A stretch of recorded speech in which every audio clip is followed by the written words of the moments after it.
यस्य प्रसादात् भगवत् प्रसादो यस्य प्रसादान्न गति कुतोऽपि ध्यायं स्तुवंस्तस्य यशस्त्रिसन्धां वन्दे गुरुश्रीचरणारविन्द्यं भजनिताय गौरराधेश्याम जप हरे कृष्ण हरे राम। जय निताई, जय गुरु निताई गुरु राधेश्याम, हरे कृष्ण हरे राम। प्रेम भक्ति चंद्रिका पर्वे आपनादेर सकलके जानाई स्वागत। समस्त दर्शकबृंद, भक्त साधु वैष्णव श्री गुरु सकलेर चरणे आमार अनंत कोटि दंडवत प्रणाम। प्रेम भक्ति चंद्रिकार गत पर्वेर आस्वादनेर पर आजकेर पर्वे 17 नम्बर पयार थेके आमरा आस्वादन करब। 17 नम्बर पयारे नरोत्तम दास ठाकुर बोलছেন, तीर्थयात्रा परिश्रम केवल मनेर भ्रम सर्वसिद्धि गोविंद चरण सुदृढ़ विश्वास करी मदमात्सर्य परिहरी सदा करो अनन्य भजन।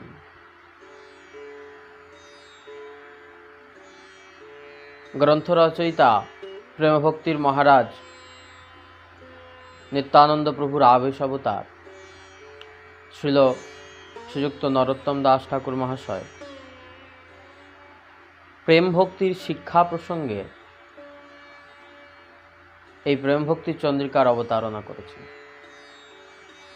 এই প্রেম ভক্তি চন্দ্রিকার এই পয়ারের মাধ্যমে নরোত্তম দাস ঠাকুর অনন্য ভজন অনন্য ভক্তির কথা ভক্তবৃন্দের কাছে বর্ণনা করছেন।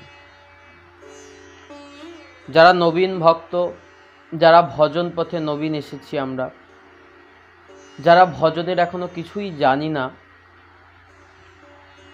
চোখের সামনে যা কিছু নতুনত্ব দেখি সেটাকেই ভক্তির উপায় বলে মনে করি।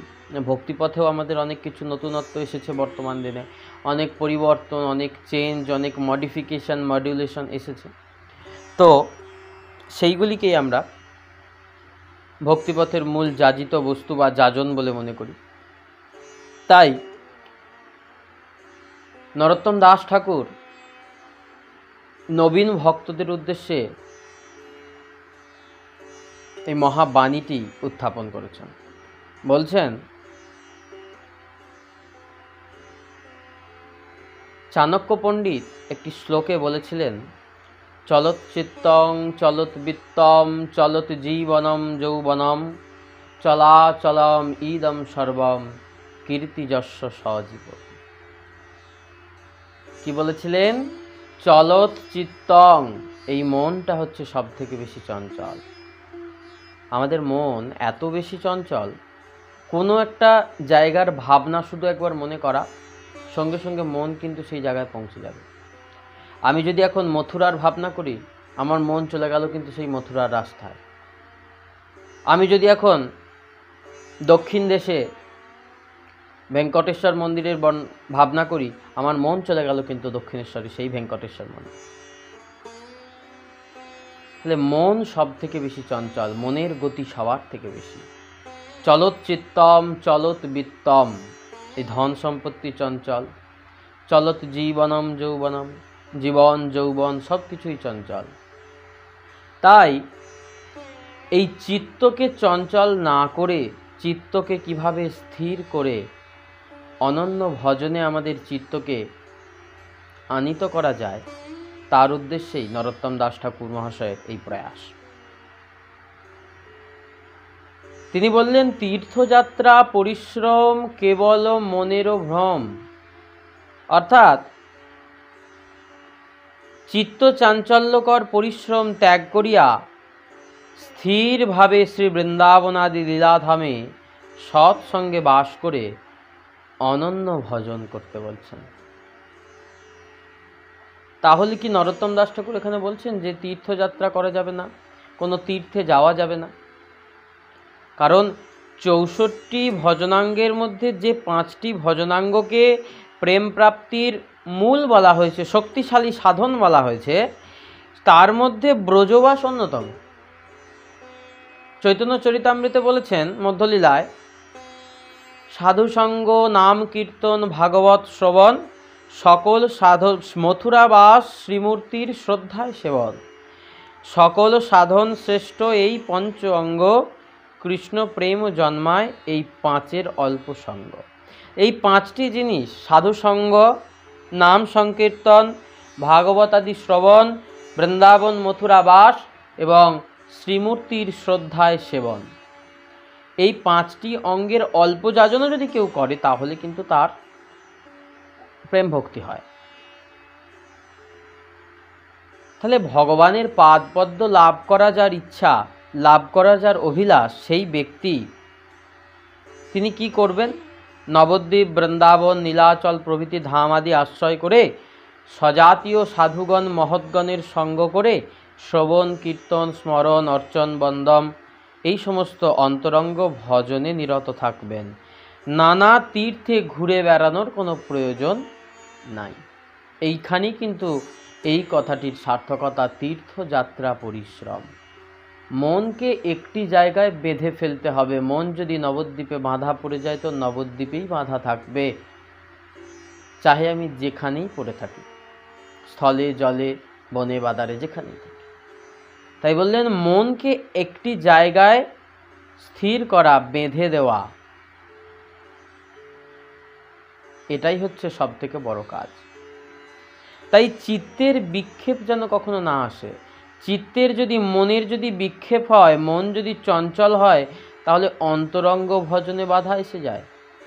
কারণ আমরা মনকে নিয়ে ভজন করি, ভজনটা হয় মনে, দেহে নয়। দৈহিক ভজনে কাজ হবে না, হবে মানসিক ভজনে। তাই সর্বত বলেছেন মনে মনে গোবিন্দ সেবা, মানসিক ভাবে সেবা। নানা তীর্থ পর্যটন ক্লেশান কুর্বন্তঃ। বৃন্দাবন ধামে যেখানে স্বভাবতই বিশিষ্ট মহৎগণ বসবাস করিয়া থাকেন, সেই স্থানে স্থির হয়ে বসবাস করে সেই মহৎ সঙ্গে হরিকথা শ্রবণ করতে করতে এই জীবনকে নির্বাহিত করতে হবে। নানা তীর্থ পর্যটন আদির কোনো প্রয়োজন নাই। এক ব্যক্তি থাকেন, অনেকবার অনেক তীর্থ ঘুরতে যান, বারবার যান, সেখানে ভাবেন আমার কত পুণ্য হবে, কত সুকৃতি হবে, না, এর প্রয়োজন নাই।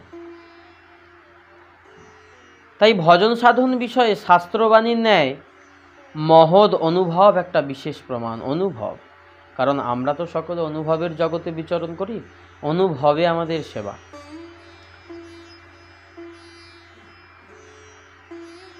ব্রজধামে রণবাড়ির সিদ্ধ শ্রী কৃষ্ণদাস বাবাজি মহারাজ চারি ধামে গমনের বাসনা করেছিলেন একবার। রাধারানী তাকে স্বপ্নে ব্রজধাম ত্যাগ করিয়া অন্য ধাম গমন করতে নিষেধ করেন। কারণ বৃন্দাবন হচ্ছে সমস্ত ধামের মধ্যে শ্রেষ্ঠ। সব কিছুকে ধাম বলা হয়, বৃন্দাবনকে কিন্তু ধাম বলা হয় না, বলা হয় কি শ্রীধাম। বৃন্দাবনের আগে কিন্তু, ধামের আগে আরেকটি বিশেষণে বিশেষিত করা হয়, শ্রীধাম, যেখানে স্বয়ং লক্ষ্মী দেবী বসবাস করেন। শ্রী মানে লক্ষ্মী, শ্রী মানে সুন্দর, শ্রী মানে উৎকৃষ্ট, অনেক কিছু হয়। তাই শ্রীধাম, বৃন্দাবন সমস্ত ধামের শ্রেষ্ঠ। কিন্তু তা সত্ত্বেও তিনি কি করলেন? চারি ধাম গমন করে দ্বারকায় গিয়ে তপ্তমুদ্রা ধারণ করলেন এবং ব্রজে ফিরে এলেন। রাধারানী স্বপ্নে দর্শন দিয়ে বললেন, তুমি কেন বৃন্দাবনে ফিরে এলে কৃষ্ণদাস? তোমার তো আর বৃন্দাবনে কোনো জায়গা নাই, বৃন্দাবনে তো তোমার কোনো জায়গা হবে না। কেন কেন কুণ্ডেশ্বরী, আমার বৃন্দাবনে কেন জায়গা হবে না? বললেন, বৃন্দাবন প্রেমের জায়গা, এখানে ঐশ্বর্যের কোনো স্থান নাই। তুমি দ্বারকায় গিয়ে তপ্তমুদ্রা ধারণ করে নিজেকে প্রমাণিত করেছো তুমি রাজ রানীর দাস, তুমি রানী রুক্মিণীর দাস। যাও, তুমি সেখানে ফিরে যাও। তুমি সত্যভামার গণভুক্ত হয়েছ, তাই তোমার ব্রজলীলায় তোমার প্রবেশের অধিকার নাই, যাও তুমি দ্বারকায় ফিরে যাও। এই স্বপ্ন দেখার পর তিনি নিজে অনুতপ্ত হলেন, রাধারানীর কাছে প্রায়শ্চিত্ত প্রার্থনা করলেন। সিদ্ধ মহাত্মাগণের কাছে গিয়ে বললেন, তারা রাধারানীর সাক্ষাৎ আদেশের উপরই কোনো প্রায়শ্চিত্ত কেউ দিতে পারলেন না যে তুমি এটা করো। রাধারানী যখন বলেছেন তোমার বৃন্দাবনের জায়গা নিয়ে আর কি হবে, কারণ বৃন্দাবনেশ্বরী, কুণ্ডেশ্বরী, ধামেশ্বরী আমাদের শ্রী রাধারানী, তার উপরে আর কথা বলার তো কারোর ক্ষমতা নাই। তখন সেই বৃন্দাবনের বিরহে, বৃন্দাবন ত্যাগ করার বিরহে তার দেহ সেই বিরহের আগুনে ভস্মীভূত হয়ে যায়। রাধারানী নিজ জনের দ্বারা রাগানুগীয় সাধকগণকে এইরকম শিক্ষাই প্রদান করে থাকেন যে আমাদের সাভীষ্ট সাধনোচিত ধাম হল শ্রী বৃন্দাবন ধাম, কুঞ্জের সেবা, যুগল সেবা। তাই এই বৃন্দাবন ধাম, ব্রজধাম, ব্রজ রস ত্যাগ করে সাধক যদি অন্য কোনো ভাবে আকৃষ্ট হয়, আবিষ্ট হয়, তাহলে তার সততই অধোগতি প্রাপ্ত হয়, বরং ঊর্ধ্বগতি তো কখনোই প্রাপ্ত হয় না। তাই ঠাকুর মহাশয় বললেন, তীর্থযাত্রা পরিশ্রম কেবল মনের ভ্রম। এটা ভ্রান্তি ব্যতীত আর কিছু না, শুধুমাত্র এটা মনের ভ্রান্তি। মনটাকে যদি আমরা স্থির করতে পারি তাহলে আর এই ভ্রান্তি থাকবে না। তাই বললেন সর্বসিদ্ধি গোবিন্দচরণ। ওই গোবিন্দ চরণেই হবে সব সিদ্ধি, কোথাও যাওয়ার প্রয়োজন নেই। যেহেতু গোবিন্দ চরণেই নিখিল ব্রহ্মাণ্ড, স্বয়ং গোবিন্দই হচ্ছেন অখিল ব্রহ্মাণ্ডের অধীশ্বর, অনন্ত কোটি ব্রহ্মাণ্ডের নায়ক, অখিলাণ্ড কোটি ব্রহ্মাণ্ড নায়কা।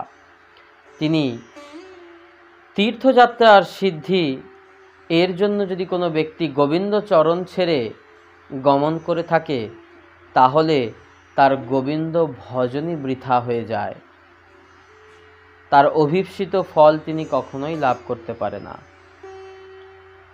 তাই ভগবান শ্রীকৃষ্ণ তার নিজ প্রেম দানে ধন্য করিবেন, তার চরণতলে বসিয়া থেকে এই মনোভাব নিয়ে গুরুচরণ আশ্রয় করে যদি ভজন, নিরন্তর ভজনে রত থাকা যায়, তাহলে কিন্তু আমরা অনায়াসেই প্রেম ভক্তি লাভ করতে পারব। তাই বললেন, চৈতন্য চরিতামৃতের মধ্যলীলায় বলছেন, অন্নকামী করে যদি কৃষ্ণেরও ভজন, না মাগিলেও কৃষ্ণ তারে দেন সচরণ। কৃষ্ণ কহে আমায় ভজে, মাগে বিষয় সুখ, অমৃত ছাড়ি বিষ মাগে, এ বড় মূর্খ। আমি বিজ্ঞ, এই মূর্খে বিষয় কেন দিব, সচরণামৃত দিয়া বিষয় ভুলাইব। কাম লাগিয়ে কৃষ্ণ ভজে, পায় কৃষ্ণ রসে, কাম ছাড়ি দাস হইতে হয় অভিলাষ। গোবিন্দ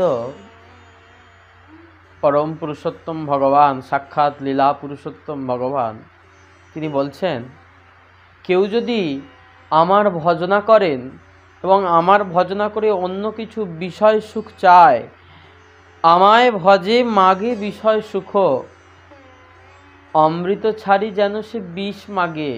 অমৃত ছেড়ে দেয়, আমি তো অমৃত সমান, এই অমৃত ছেড়ে দিয়ে সে বিষয় বিষ আমার কাছে চায়, সে বড় মূর্খ। কিন্তু সে মূর্খ হলে কি হবে, আমি তো জ্ঞানী, আমি তো জানি, আমি বিজ্ঞ, এই মূর্খে বিষয় কেন দিব, আমি বিষয় দেব না, সচরণামৃত দিয়া বিষয় ভুলাইব। আমি নিজের চরণ অমৃত দিয়ে তার বিষয় বিষ ভুলিয়ে দেব। নরোত্তম দাস ঠাকুরের একটি প্রার্থনায় আমরা পাই, গৌরাঙ্গ বলিতে হবে পুলক শরীর, হরি হরি বলিতে নয়নে ববে নীর। আর কবে নিতাই চাঁদের করুণা হইবে, সংসার ও বাসনা মোরও কবে তুচ্ছ হবে। বিষয় ছাড়িয়া কবে শুদ্ধ হবে মন, কবে হাম হেরব সেই মধুর বৃন্দাবন। তাই বললেন, সুদৃঢ় বিশ্বাস করি মদ মাৎসর্য পরিহরি, সদা কর অনন্য ভজন। অর্থাৎ বৈষ্ণব সাধকগণকে তিনি দৃঢ় নির্দেশ করছেন, সুদৃঢ় বিশ্বাস করি। ভজন বিষয়ে যদি এগোতে চাও, যে যেটা বলে দেবেন মহাত্মাগণ, সিদ্ধগণ, গুরুদেব, গুরুবর্গ, তারা যা বলে দেবেন সেটাকে কিন্তু সুদৃঢ় বিশ্বাস করতে হবে। এখানে শুধু বিশ্বাস করতে বললেন না, বিশ্বাসের আগে আরেকটি বিশেষণ জোগাড় করলেন, সুদৃঢ়। শুধু দৃঢ় নয়, সুদৃঢ়। বলছেন এখানে সুদৃঢ় কেন বললেন? বলছেন সুদৃঢ় বললেন, দৃঢ় মানে কি? শক্ত, সেটা আবার ভেঙেও যেতে পারে, কিন্তু সুদৃঢ় মানে সেটা সুন্দরভাবে দৃঢ়, সেটা কখনো ভাঙবে না। তাই বললেন সুদৃঢ় বিশ্বাস। সুদৃঢ় বিশ্বাস স্থাপন করে ভজন করতে হবে।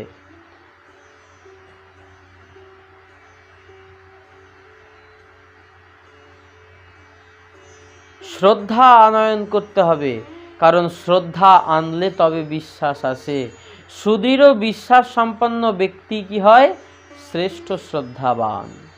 যার বিশ্বাস সুদৃঢ় হয়েছে তার শ্রদ্ধা হয়েছে, আর যে শ্রদ্ধা হয়েছে, শ্রদ্ধাবান লভতে জ্ঞানম, তিনি ভজনের উত্তম অধিকারী। আর এই ভজনের অধিকারী ব্যক্তি, সেই ভক্তকে কি করতে হবে? মদ মাৎসর্য পরিহরি। বর্তমান দিনে তো ভক্ত সমাজেও এটি খুব পরিমাণে কলুষিত করছে। এটা আমাদের দুর্ভাগ্য। আমরা সকলে মাৎসর্যে পরিপূর্ণ।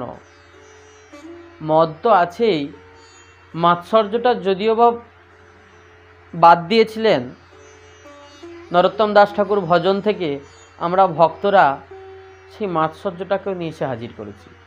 ঈর্ষা, পরশ্রী কাতরতা।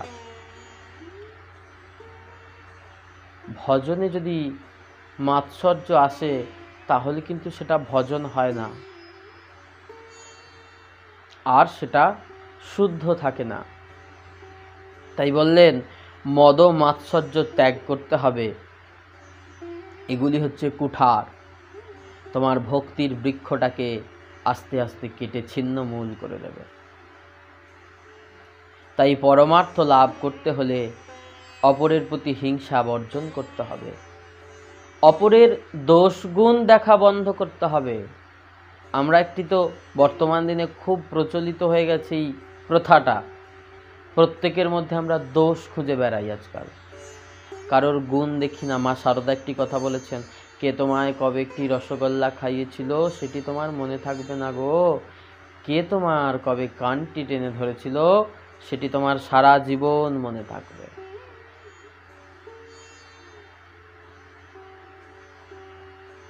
মনে থাকবে না। আজও আমাদের তাই অবস্থা। বর্তমান সমাজটা মাৎসর্যে কলুষিত হয়ে গেছে। হিংসা, একজনের নাম আরেকজন করলেই সমালোচনা। আরে ওর নাম, ওর কথা আর বলিস না, ও এই করে, ও সেই করে। কিন্তু আমরা কখনো একবারও দেখি না যে একটি ব্যক্তির মধ্যে খারাপ গুণের মধ্যে কয়েকটা ভালো গুণও তো থাকতে পারে। সেটা আমরা কেউ দেখি না। নরোত্তম দাস ঠাকুর বলছেন এইগুলো অনিত্য বস্তু, এগুলো ভজন পথের বড় বড় কুঠার, ভক্তি বৃক্ষটাকে কেটে নিয়ে চলে যাবে। বাবাজি মশাই তো বলেছেন যে ভক্তি বৃক্ষটা আস্তে আস্তে বড় করছো, বেড়া দিয়ে বড় করলে, অর্থাৎ তারপরে এসে গেল মদ মাৎসর্য, আর রাখতে পারলে না, কেটে নিয়ে চলে গেল বড় কাঠুরিয়া। কি হবে? হবে না। এটা তো আমাদের শিক্ষা নয়। আমাদেরকে মৌমাছি হতে হবে, মধুটা শুধু নিতে হবে,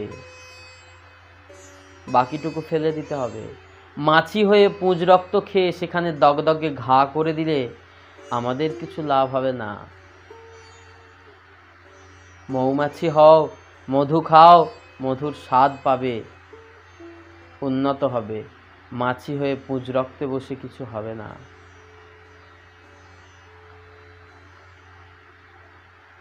আমি আমার এই সমস্ত চিন্তা ভাবনা মনের মধ্য থেকে পরিত্যাগ করতে হবে। আমি আমার মধ্যেই কিন্তু এই মদ, এই অহংকার, অভিমান, আমিত্বের উদয় হয়। আমি করছি, আমি করি, আমার, এখান থেকে অহংকার। প্রকৃতে ক্রিয়মানানি গুণৈ কর্মণি সর্বশঃ। এই জগতে সমস্ত কার্যই ত্রিগুণের আশ্রয় হয়, সত্য রজতম।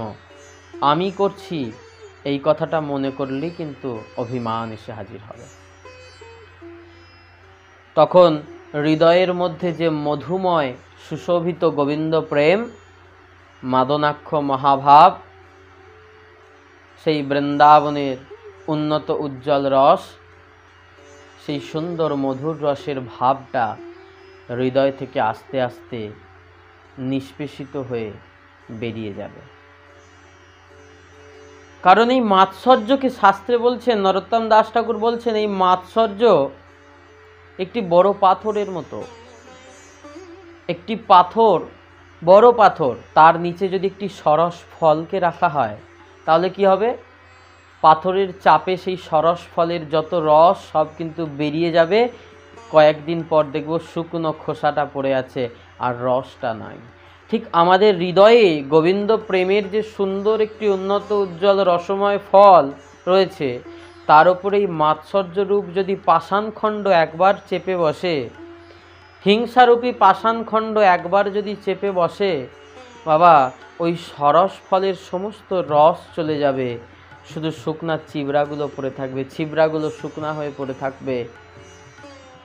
তখন আর ভজনের কিচ্ছু থাকবে না, শুধুই অনর্থ। এই গুরুদেব একটি কথা বলেন,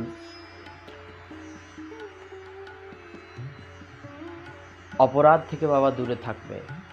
না জানি কোন কথায়, কখন, কি কথায়, কি আলোচনায় একটু অপরাধ হয়ে যাবে। আর ওই একটু একটু অপরাধ থেকে যখন পাষাণ বড় হতে থাকবে, তখন দেখবে আস্তে আস্তে তোমার ভক্তি ফলের রস শুকিয়ে শুকিয়ে শুকিয়ে শুকিয়ে শুকনো ছিবড়া পড়ে থাকবে। তখন শুধুই অনর্থ দেখতে পাবে। তাই বললেন, মাৎসর্য পরায়ণ ব্যক্তির আপনা হতে শ্রেষ্ঠজনের প্রতি গুণে দোষারোপ। অর্থাৎ ও আমার থেকে ভালো করছে। আমাদের মধ্যে হয় ভক্তদের মধ্যে, আরে ও আমার থেকে ভালো অভিষেক করছে, ও আমার থেকে ভালো ভিডিওটা বানিয়েছে, ও আমার থেকে ভালো ফুলের মালা গেঁথেছে, আরে ও আজকে আমার গোবিন্দকে এত সুন্দর করে সাজিয়েছে, ধুর, কাল থেকে আমি ওর বদনাম করব। ও কি পারে, ও কি করে, ও কি সাজায়, আমি আমার থেকে ভালো পারে। এগুলো মাৎসর্য। ভজনে কখনো মাৎসর্য আসে না, ভজনে শিখতে হয়, ভজন শিক্ষার বিষয়। নিজের থেকে কেউ যদি একটু ভালো করে তাহলে কি হয়? পরোৎকর্ষ সহনং মাৎসর্জনম। পরোৎকর্ষ সহনং মাৎসর্য। পরের উৎকর্ষ দেখলেই যদি আমার মনটা জলে জানবো, মাৎসর্য এসে গেছে আমার। গুরুচরণে যাও, গিয়ে জানাও গুরুদেব এটিকে নির্বাপিত করবেন, তার ঘনা ঘনাত্যাম অমৃত বাড়ি। মাৎসর্য পরায়ণ জনের হৃদয়ে কি হয়? প্রতিষ্ঠা, যশ লাভের উদয় হয়। প্রতিষ্ঠা পাবো, যশ লাভ করবো, এটার উদয় হয়। এই মাৎসর্য নামক চণ্ডালের ঔরসে প্রতিষ্ঠা নাম্নী পিশাচির গর্ভে হিংসা এবং অসূয়া এই যমজ সন্তানের জন্ম হয়। ইহাদের তাণ্ডব নর্তনে হৃদয়ের সদ্বৃদ্ধি সমূহ চূর্ণ বিচূর্ণ হইয়া যায়।